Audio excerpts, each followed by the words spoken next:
Welcome back to Scene. I'm your host, Diona Richards, and today we are joined with Sally Outlaw. Sally, it's great to have you. Thank you. And don't let the last name scare you. I'm really a nice person.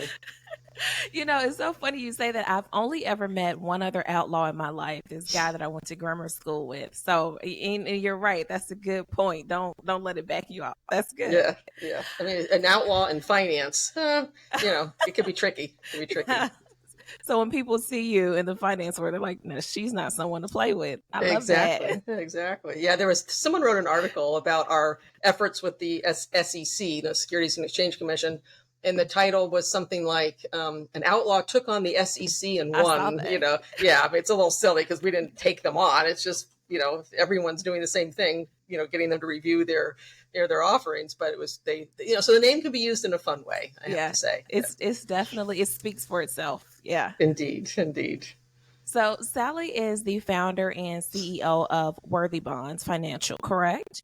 Oh, so it's Worthy Financial is the name of the Okay. company. Worthy Bonds is the product, and the website Okay. is worthybonds.com. So it's all under the Worthy umbrella. The company Okay. formally is Worthy Financial. Yeah, Okay. And so the bonds sit under the company. Okay, that's great correct. to Worthy know. Bonds. Yeah. Hmm. I also saw that you are the author of Cash from the Crowd, and that kind of led me into this deep dive of who you are and what you focus on. And quick story, so I actually found Sally in some Instagram comments. I was scrolling through some comments and I saw that Sally had commented to someone else about raising 200 million through crowdfunding, and that intrigued me because I don't feel like crowdfunding is a conversation that's had often when we're talking about raising funds. It's more so venture capitalist funds, grants, loans and lines of credit. And it's good to see that you are advocating so well for crowdfunding. And so I would love to be able to talk to you and really help the audience understand what is crowdfunding and how does someone become successful enough to raise $200 million? Yeah. So, as you mentioned, I never shut up about this topic. Because to me, I've been a lifelong entrepreneur, and venture capital obviously has its place, but it's not for everybody. Not only is it Right. hard to get it, right? Particularly if you're a woman or a woman of color, um, but it's not for every business. There's a lot of lifestyle businesses and smaller businesses that just aren't aligned, with the venture capital model. So crowdfunding to me serves multiple purposes. I should start by saying there's three kinds of crowdfunding. There's Okay. donation based, there's reward based, and there's investment. Donation based, everyone's familiar with the GoFundMe model, right? Where people are just getting capital, and you're doing it for a cause. With reward based crowdfunding, that's usually for earlier stage companies or projects. It's the Kickstarter model, right? The Indiegogo Okay. model, where you're trying to raise money usually for a prototype or the early sort of minimal viable product kind of stage of a company where you wouldn't be able to attract necessarily investment, but you can do the sort of pre-funding model where you're trying to get a product created, and you can give that product as the quote reward. My and, Right. and I did that for a while, right? I had a company called Peer Backers. We did reward based crowdfunding for a while, but then the Jobs Act came along, and the Jobs Act was signed by Obama into law in 2012. It rolled out publicly more like 2015 after all the rules were sort of made around this new investment class. And from then on, it's really been evolving. So when the Jobs Act, it stands for Jumpstart Our Business Act, and the idea was let's get more capital infusion into Main Street businesses. So that became my focus. Under the Jobs Act, there were two types of crowdfunding that really expanded. One was called regulation crowdfunding, where you can raise up to $5 million, and that's really what most people would use, probably in your audience, if they're new or young businesses. And it used to be up to $1 million, and now we got that raised to 5 million. So that's a pretty substantial opportunity there. And then the regulatory framework that I use for my business is called Regulation A. Really, they call it A plus because it's an upgrade to something that had been on the books for a long time. And Reg A plus allows you to raise up to $75 million per year per entity. So, that's very, very substantial. And they call it sort of a mini IPO. You can get a lot more capital from the crowd without going through, traditional IPO or big public offering. IPO is initial public offering. So there's, three types of crowdfunding, and depending on the stage of your business, you can use either one. How we did the 200 million is really Reg A can be used in a couple different ways. There's some flexibility on the type of security you can sell under Reg A. The majority of people use Regulation A for an equity offering, which, right, you're giving away shares of your company, just like if you're going to a venture capitalist, any angel group, any investor, they're going to want a piece of your company. So that's the equity, model. And that can be a one-off. You use it one time, you raise 30 million, 50 million, 70 million, whatever you need for your company. And then you're potentially done with that opportunity. We use it in a different way, which is sort of ongoing evergreen capital. We use it for a debt product. So you can use it for debt, equity, even revenue share. I mean, there is some flexibility to how you can design your security under Reg A. So what we did, we're considering using it for equity to raise growth capital for our company, but we used it for a debt product, which are worthy bonds. We created a $10, at the time 5%, now it's currently 6%, really bond that we sell to the public so that they can raise, so they can build their own investment, right, portfolio. So they can, save money for their future. We're trying to help people build economic independence in these $10 increments. You can round up your spare change through our app, to more easily tuck this money away. So we use it both to help people save for their future, but then we aggregate that capital and we invest it in loans. Originally, the first 150 million we used for growing American companies. We lent that out, for their businesses and inventory and purchase order financing and things like that. And now we shifted this current $75 million offering, we shifted to real estate, and we're doing some affordable housing. We're doing some really, smaller community real estate projects. So we basically just keep offering these $75 million, used to be 50 was the limit, and now up to 75. And, again, we used it for these bond products. So, if you have an ongoing need for evergreen capital, maybe you're in real estate, maybe you're funding small businesses. There are a couple other instances and areas you can use that type of funding in under the Securities and Exchange laws. But that's a great use of Reg A as well. So you can use it for one-time equity, to raise money for your company, or you can create a product around it like we did with our worthy bonds, to help people, fractionalize things, whether it's real estate. Some people have used it for collectibles, or art, or racehorses. People can take an investment opportunity and break it down fractionally using Reg A and then sell those little pieces, so to speak, to the public. So it's very, very, creative in different ways you can use the framework. Absolutely. And thank you so much. That's very helpful. Because oftentimes we don't hear about the third piece, right? We hear about the GoFundMe, the donation piece, which is kind of self-explanatory, and the Kickstarter, Correct. we know, but the investment piece is something different. And so, because I think that, people understand the donation, right? You can get donations from all across the globe for as little as $1, up to multi-millions. But when you get into the third option, the investment piece, and you start giving away equity, typically what does it look like when you're having to give a portion of that equity away in a crowdfunding space? How many investors have their hand in the pot? It depends how good you are at marketing. How many people you can get it in front of, and that's the other benefit to investment crowdfunding is you're in the driver's seat, right? I've raised money from VCs, I've raised money from angels, but what I love about what I call community capital or crowdfunding is that it's your story can drive the investment, your customers can drive the investment, people who know you, your friends and family can drive the investment. And it's just easier to get that sort of support behind you than knocking on doors. I didn't grow up wealthy. I don't have a Rolodex of rich uncles or VCs, and I'm down here in Florida. It's not the hotbed of the fintech world. So I raised $250,000 when we first started at Worthy from the crowd. It's in my DNA. I like, giving people the opportunity to get in early on a young company. So of course I used it as well. I mean, we did close a VC, we did close some angels as well, but that bridge capital with my crowdfund round really made us survive. I mean, at that time we had maybe $500,000 in sales. And now, to your point, we have $200 million in sales. So if it wasn't for that bridge round of the community coming together and sort of supporting us, we never would have made it, right? The last 7 years. So, because we raised that capital very early on, like year one.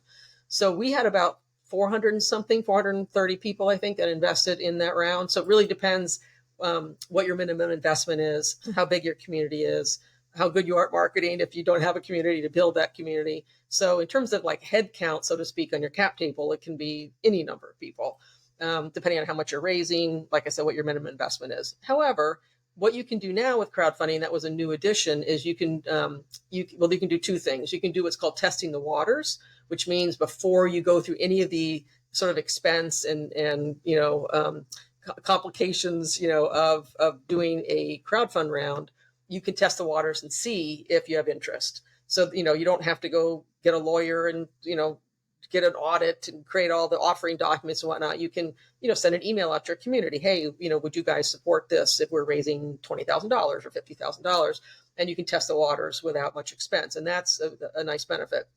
But you can also put people into one special purpose vehicle. So you don't have to have hundreds of people on your cap table. You can create an LLC, put the people in that LLC, and then that LLC is sort of the one person that ends up on your cap table. So they've made it easier to do crowd rounds and not complicate your cap table. If you do want to go to a venture capital route later on, you're not going to have 3,000 people, as investors on your table. So that's, little by little, these laws are getting improved. They're learning, hey, let's do a test of waters. Hey, let's do an SPV so that a special purpose vehicle, so that you don't have to, have all these people on your cap table. So and again, it went from 1 million to 5 million, from 50 to 75. So you do want to pay attention because it does evolve. It's not set in stone, and more opportunities, that I think would be advantageous to entrepreneurs, keep coming as part of that.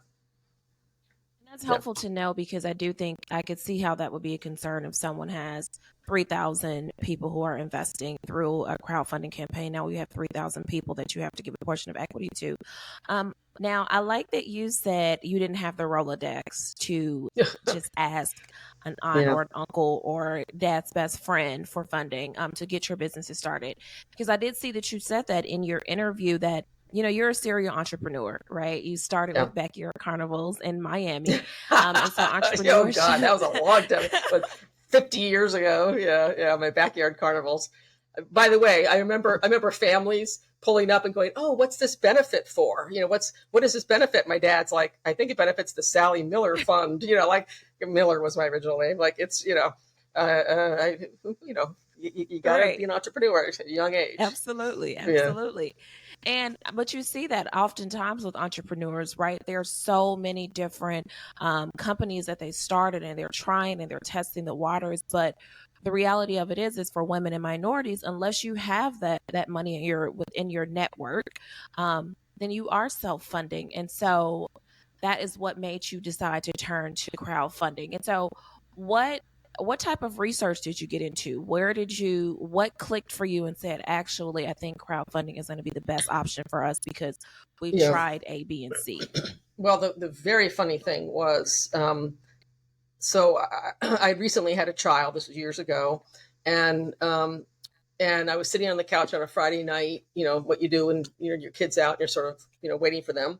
And I saw a little news piece. It was on, at the time, crowdfunding wasn't a word. It wasn't something we all were familiar with.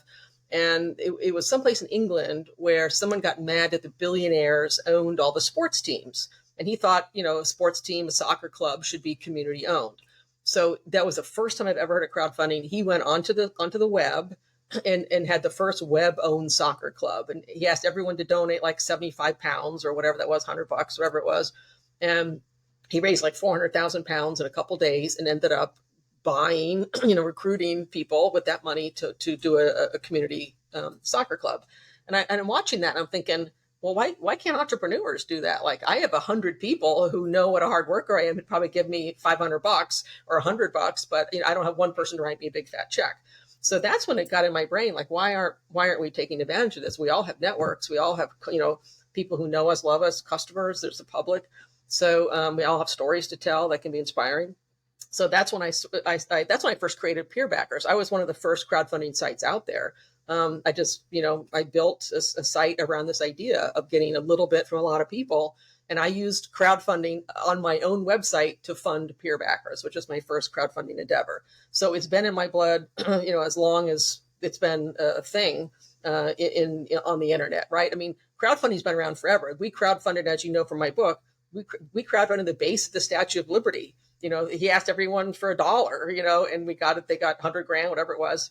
So the concept has been around, but the idea of using the internet and telling the stories that way is really the addition, and that's what made it possible, in today's world. So yeah, when I started Worthy, I decided to fund it out of my own pocket with a couple other people. And when I say fund, we're talking about a few $1,000s. It wasn't like I, had chunks of money laying around. And that was just to do an MVP. I wanted to make sure that I had some traction and some interest before I would open it up to other investors. And then we had a couple original investors that I met through my board. Again, it wasn't like I had a big network. The board knew someone who knew someone, and Right. your network starts to expand. So we had enough money to build the MVP at that point and get our first offering through the SEC. And I also got a lawyer to give some donated time in exchange for equity. I mean, you do that, really, when you look at the picture of Worthy, it's every single thing. It's my own money. It's friends and family money. It's, a couple of professionals, an auditor, a lawyer giving up their time in exchange for some equity, for some sweat equity, so, and then I did the crowd round, then I did angel, and I did, a VC. So it really, my point is, don't try to focus on one type of capital. Don't go, oh, I can only do this. I mean, I used every type of capital available to get our company to where it is today. In crowdfunding, like I said, played a critical role early on. So to your question of when we did it, is, we had a little bit of that money. We were growing, our base of customers and getting my story better so I could approach some investors. And as I approached them, they'd like, oh yeah, I'm interested, but I'm going to Europe. I'll call you in the fall. Or, oh, our meeting's not till next quarter, hit me up. And I'm thinking, this is going to take forever and I'm going to go out of business before I get to meet with these investors who were interested, but you're on their timeline. And that goes back to why I love crowdfunding. Crowdfunding, you're the driver. If you can tell your story and market and get out there, you're going to get that investment. You're going to get people who believe in you. And so you're the one controlling, the timing of that money. So when I knew that there were a number of people who were interested in investing in Worthy, but it was going to be at least 6 months or 9 months till I could close them, that's when I went to the crowd. I'm like, okay, I need this bridge capital, to bridge me to where I think I can close these investors. And that's when we did a $250,000 raise. And I think, again, we're probably going to use a Reg A equity offering, and do a big growth round, in the next 12 months. So you can really stay in this private ecosystem. You can start with donation crowdfunding or reward based to get your product. Then when you have a little traction, you can then do, a Reg CF up to 5 million. And if that goes well, then you can do a Reg A up to 75 million. I mean, you can literally sort of keep raising money in the private ecosystem where you're in control and your community is part of it, and not have to worry about going outside of that, either to, VCs or the public market. So I'm a huge advocate of people being stakeholders in their communities, of investing locally. And, to me, it's the power of the crowd. Where you put your money matters. And if you can have your own communities and your own customers back you, not only do they invest in you and potentially get a return, but they're your best marketing staff. I mean, if you have hundreds of people who've invested in your round, they're going to go out and tell people your story. So, you also have that sort of PR advantage as well. So I just think it's a great route. I hope more people, look into it. And I mean, it's not easy. It's a full-time job. You don't just post your project and people are going to run to it, right? You have to have a marketing plan. You have to have a good story. You have to have a good video. You have to have the right you have to go to the right portal. If your audience wants to know, they can reach out to me and I can help steer them to the right portal, because each portal has its own specialty of what kind of backers it attracts and what kind of projects it hosts. So there's elements, including how what your investment level is in terms of how much you're raising, what your minimum investment is, what's your legal team, et cetera. So there's a lot of elements into making it successful, but the main one is a good product, good story, and a community that you can market to. And you mentioned selling your story several times, right? And obviously selling your story is very important. What would you say are three main points that you want to hit when you're selling your story, whether it's to the crowd in your crowdfunding platform, whether it's to a direct investor? What does selling your story sound like? Well, I think first you have to have one, right? So, if you, I think the crowd is a great um, resource if you have a story they can connect with. I mean, if I'm doing some kind Hmm. of engineering product and it's a bio, you know, pharmaceutical, if it's too hard to understand, then maybe the Right. investors and the VCs are a better route. Um, Crowdfunding works particularly well with anything that it hits the consumer and they can understand it. In our case, very easy. $10, 6% return. We use that money to help community, businesses and real estate projects. Like, oh, okay, not only am I getting 6%, but I'm helping the community. So if you have a simple story and one people can connect with, that's number one, right? You have to be able to, or if you don't, you have to craft it in a way that people can understand it. If you have a pharmaceutical or something that might be tough to understand, you could tell the story of what it's healing, what it's solving. I mean, so there is a way to craft a story, even if it's not a typical consumer product. But that's number one. For the crowdfunding, you really do need to have a product that they can connect with. I think secondly, if it's for investment, you want to show traction. I mean, the second part of that story isn't like, oh, I created this in my garage and no one wants it. You have to say, hey, I created this and I reached out to 300 people and 200 say they're going to buy this or whatever. And sometimes that's why reward-based crowdfunding is a good first step, because you then have a crowd, you have some traction. You see a lot of people on Shark Tank that did a Kickstarter. Hey, I went on Kickstarter, I exceeded my goal. We have 1,000 people who showed interest in our product or who pre-ordered our product on Kickstarter. So even that can be, part of that story. So you can do reward based first before you crowdfund, or you can, these days you can create something on the internet, get a pre-order landing page and get interest. So I think the second part is some kind of traction. Because people do want to return. If you're not going to be able to give a return, or you don't have faith that you can grow this business into one that will be financially viable, then you stick with the donation or reward based crowdfunding, and those are great options too, depending on what your outcome is. So I think those are two of the most important. And I think part of the story is mission. I mean, in our case, we have social impact, right? We're trying to do affordable housing. We try to help small businesses. If you have a mission, that's a really important part of your story. What problem are you solving and how important is it, and how many people can relate to that? So, I mean, there's a bunch more things I could say, but I think I think the design of your product and how it hits with the consumers, what kind of traction you have, and is there social impact or mission behind it, and is it an important problem that you're solving? Those are the ones that come to mind right away. But it depends who you're pitching. If it's angel investors, they want other things. They want the team, and they Right. want your history, and they want to see your financial projections and all those Right. things. Right. And part of crowdfunding, by the way, there is still transparency there. It's not like if you do Reg A like we do, we're a publicly reporting company. I mean, we have to have independent audited financials annually. We have semi-annual financials we have to file that aren't audited.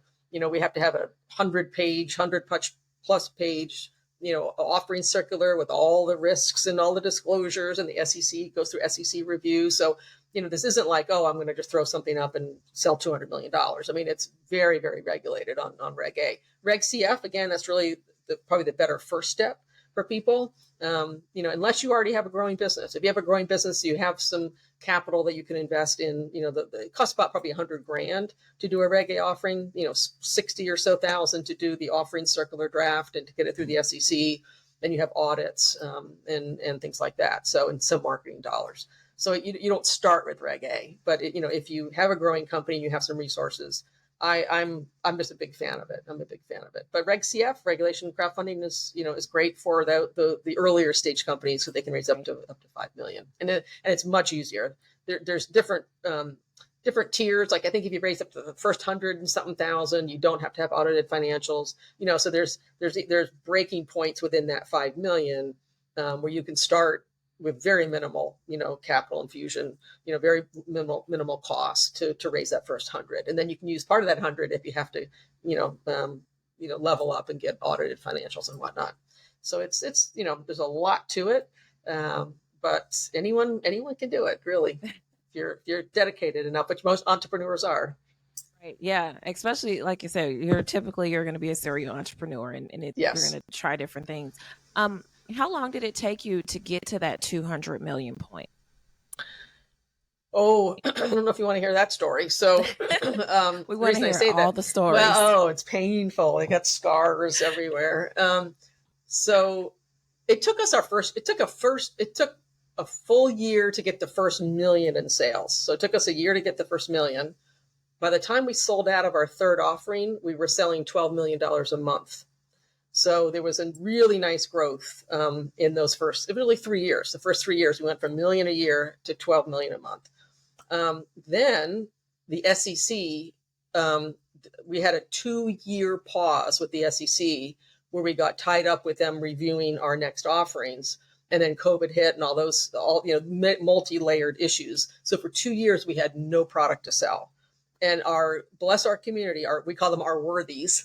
Our community stuck with us. They waited. I mean, obviously they were holding bonds that were still earning money during that time. And because I think when we went on the pause, we'd sold 150 million.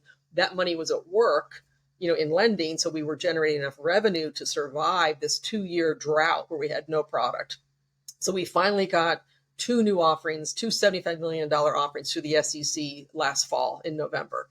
So now we spent the last 8 or 9 months growing back. Now I think we're at almost 6 million a month again this month. So, but we started from scratch. I mean, 2 years, no product, no activity. Luckily, our community stuck with us. But all of our, we had marketing partners with, Intuit Mint, if you've heard of Mint. And, we had a lot of publishers, financial publishers that were our partners, that were promoting our product. So all that went away because for 2 years we had no product to market. So I felt like we're building from scratch. The last 8 or 9 months, we had to come back, build those marketing partners back, and build from zero to now we're at 6 million a month. And obviously we'll get back to that 12, but we're rebuilding those pieces with new marketing partners and new channels and a couple new team members in the marketing division. But I mean, but we sold $150 million with, very little marketing dollars. And I think at that time we had 12 or 14 people working here. I mean, we've done a lot with a little, and I'm very proud of the team for that. We've very dedicated team, very creative. Went through a lot of pain with having no product, with COVID, all those challenges, and everyone stuck together. And everyone's so great at Worthy. Our staff, our investors, our community, our customers, they're all worthy. It's a good ride. It's been a good ride, and we hope to keep growing. Congratulations. That's Yeah. awesome. So, if I, let's say, wanted to open up a beauty supply store in my community, because women and children and men, they need to have access to things for hair care and skincare, would I be able to use Kickstarter to fund and start to grow that beauty supply need for my community? Right, it's a community-based need. We need to be able to purchase inventory and have partners and all the different things that go into building that type of business. Would crowdfunding be a good platform for that? Crowdfunding would be great for that. I don't know if Kickstarter would be the place. There'd be multiple factors to consider Mm-hmm. Going forward with that. One is, do you have something you can give the community? Like Kickstarter is known more for creativity, like, oh, I have this idea for a new hardware product or a new solar lamp, or it's more an invention sort of based, and that changes over time. They've done straightforward businesses as well, but most people think of Kickstarter as a place to really launch a product, not necessarily a business. Mm-hmm. So a product based, you may be more likely to do a small crowd round. I mean, maybe it's just 100 grand or 200 grand. Mm-hmm. Obviously, you can raise up to 5 million, but you're not going to go out of the gate and raise 5 million. So to me, if you're trying to do a beauty supply, let's say you need 100 grand or 250 grand or something. I don't know what that costs and rent. Neither and do depends I, where you are. Yeah, make up the numbers. Yeah, just make up a number. Okay, you need 250, just like I used. That's obviously the smaller the number, the easier it is to be successful. To me, that would be better to go the crowdfunding route, but not necessarily for equity. Maybe you can give rev share. You can design, again, that there's a flexibility in the security you can design. So maybe you do a rev share model, or maybe it's debt. You've done your projections. You've got customers lined up who you think will use your shop or your supplier or whatever you're selling. You could sort of do some projections on that. Go, okay, I could service a loan at 7% or something. So, you could do some equity, you could do some debt, you could do convertible debt, where it turns into equity if you're successful. So there's all kinds of vehicles from the investment side. But to me, that kind of a business would be better off with a regulation crowdfunding round. Now, if you have a new product you're trying to launch, that's more of a Kickstarter Indiegogo, where you go, hey, I'm designing this really new, beautiful bottle, and it lights up at night or whatever. That was not a Hint water commercial, by the way. I just have to policy. Absolutely. But This is not if an it's product, to endorsement. me, that's much easier on a Kickstarter reward base, because then you're giving the product as your reward. If you're opening a business, you could give, hey, free haircuts or free hair supplies or something. But Kickstarter really, they want to be more of a part of the invention. They want to Right. support you creating something new, not really just, hey, I'm gonna open my pizza shop or whatever. So Right. I think regulation crowdfunding would be best for the example you gave. Great, great. That's good to know. So now we know that crowdfunding is a viable option when you're funding your startup, funding your business. And again, because like I said, it's not something that comes up in the conversation often. And it's rare that you find someone like you who runs a company who has seen major success in the crowdfunding space. And I know that you had mentioned a little bit about having a mission attached. Your company actually does have a mission attached, right? Where you all pull a pot together. Can you talk us a little bit about what that mission looks like? Yeah, so we actually solve for two things. I mean, I want to help people have a more secure financial future. So that's why we created this, $10, 6% interest earning bond. You can get in and out of it. It's liquid. The idea though would be to keep it for a while and grow. I think on average people invest about $2,000 as the portfolio average on our website. Some people invest $50,000, if they have it. But the idea is to help people have a more secure financial future. So that's one side of the business, is that product. And then we aggregate the capital. So as we sell right now $6 million a month, we take that money and we lend it out. So the first $150 million, we lent that out to growing American companies, like I said, for inventory, purchase order financing. Some of the rules from the SEC, it has to be a certain kind of business lending to be able to use Reg A. Reg A plus. So it has to be tied to the sale or purchase of merchandise. So that's why we used it for, supply chain and purchase order financing, receivables, and inventory. On real estate, you can do pretty much anything as long as you hold the mortgage. The SEC doesn't dictate what kind of lending you can do. So now we want to diversify. So this fund and the next fund are really more focused on small community real estate projects. I'd love to do more affordable housing. There's a gal in Atlanta I reached out to because she was doing those backyard. I forget what the AD. But there's three letters, like it's accessory dwelling unit. Oh, ADU. I know. ADU. Yeah, accessory dwelling unit. And I thought, well, that would be cool for us to help maybe fund some of those, or Right. we can't do consumer finance. We're not a mortgage company, but we can lend to like the developer if she's someone who's developing these ADUs. So anyway, so that's my goal, is to do more mission, oriented real estate funding. Like we don't do, hotels and bridges, right now. Right. We're really trying to focus on, a community project. So, and people can use Reg A for that. I mean, like I said, people have used it to, fractionalize other types of investments, whether it's, collectibles or artwork or wine, so it's not all used for social good. But that's the piece I'm interested in, is, making a difference in the community with it. So I like that we're serving both of those things, helping people Absolutely. build a secure future, as well as, helping businesses and affordable housing where we can. Yeah, Yeah. no, that's awesome. It has been so great talking to you, Sally. Thank you so much for just sharing the information and tips and tricks on crowdfunding. It is a great source. And I hope that more people really look into it and deep dive into using it as a way to fund their business. Where can people find you? Sally at worthybonds.com or is it worthy.us as well? I think I do worthy bonds and worthy.us US. They can reach out to me. I mean, if they, have some crowdfunding questions or they want to know what portal would be best for them. I'm a big advocate in this, because you are in the driver's seat. You control how much you want to give away, if it's equity, debt, rev share, and it's available. I mean, it takes, some effort on your part to market and to tell your story. But if I can do it, anybody can do it, honestly. Absolutely. Thank you. It Yep. was great talking to you. Again, I'm Great Diona talking to you. Richards across TikTok, Instagram, and LinkedIn. And it was great seeing you. Thank you. Thanks.